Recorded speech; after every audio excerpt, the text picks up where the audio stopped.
preformulasi dan juga tantangan formulasi tablet kunyah.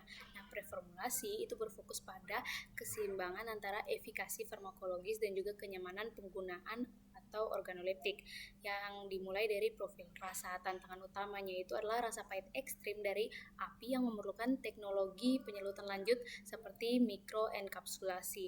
Yang kedua, sifat iritatif. Bahan itu tidak boleh mengiritasi mukosa, mulut atau tenggorokan. Yang ketiga itu ukuran partikel. Wajib menggunakan partikel halus untuk mencegah sensasi berpasir atau gritty feeling.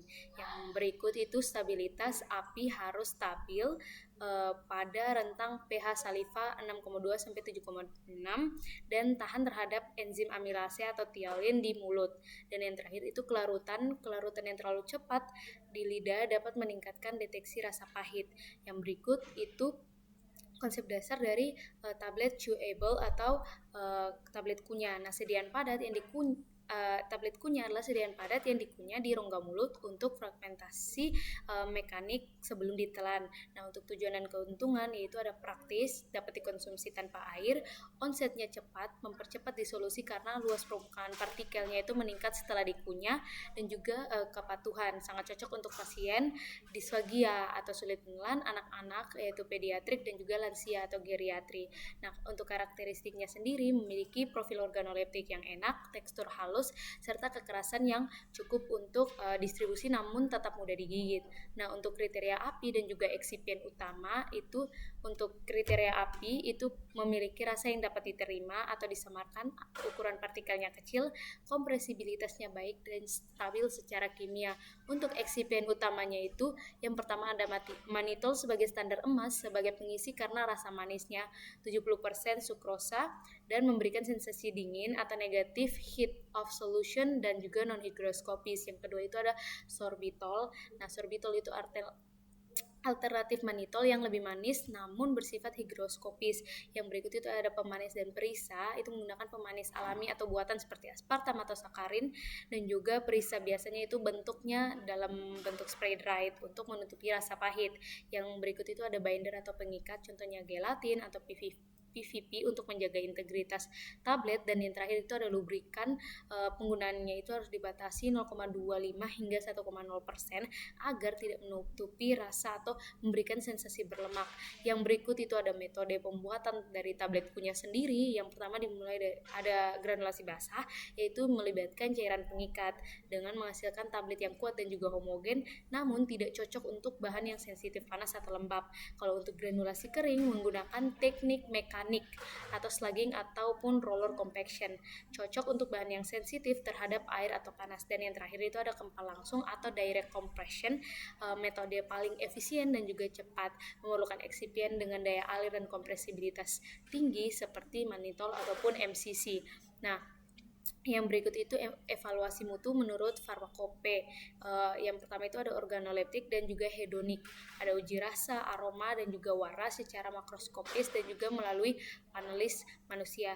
Yang berikut itu ada kekerasan rentang ideal sekitar 3 kg per cm kuadrat atau 4-7 kp, lebih rendah dari tablet biasa agar tidak merusak gigi. Selanjutnya itu ada kerapuhan atau friability, bobot yang hilang tidak boleh lebih dari 1%. Selanjutnya ada keseragaman sediaan.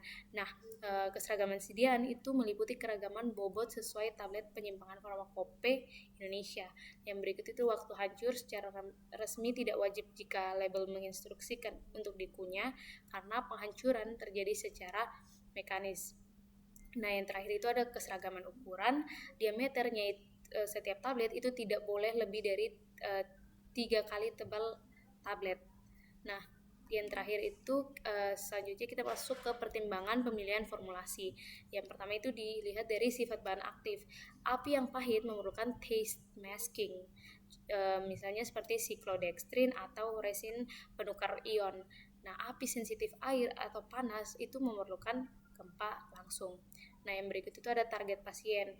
Yang pertama pediatrik, fokus pada bentuk menarik, rasa buah dan juga keamanan. Hindari aspartam untuk penderita yang fenilketonuria. Yang berikut itu ada geriatri. Nah, pasien geriatri itu butuh kekerasan lebih rendah atau mudah dikunyah oleh pengguna gigi palsu dan juga kemasan yang mudah dibuka.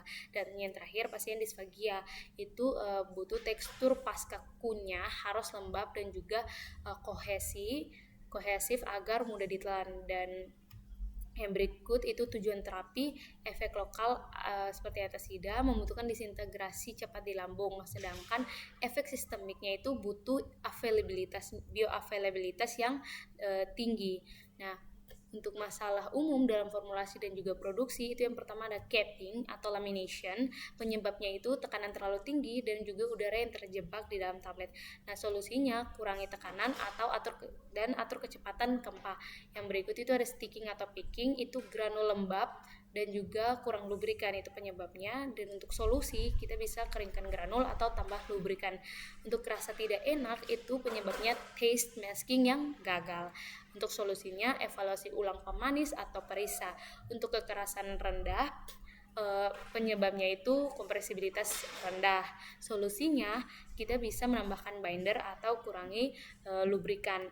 Dan untuk ketidakseragaman bobot itu penyebabnya aliran granul yang buruk. Solusinya kita bisa perbaiki sifat alir atau flowability. Nah, dan yang terakhir itu ada degradasi api. Penyebabnya itu inkompatibilitas eksipien. Solusinya ganti metode ke gempa langsung. I just had to let you know you're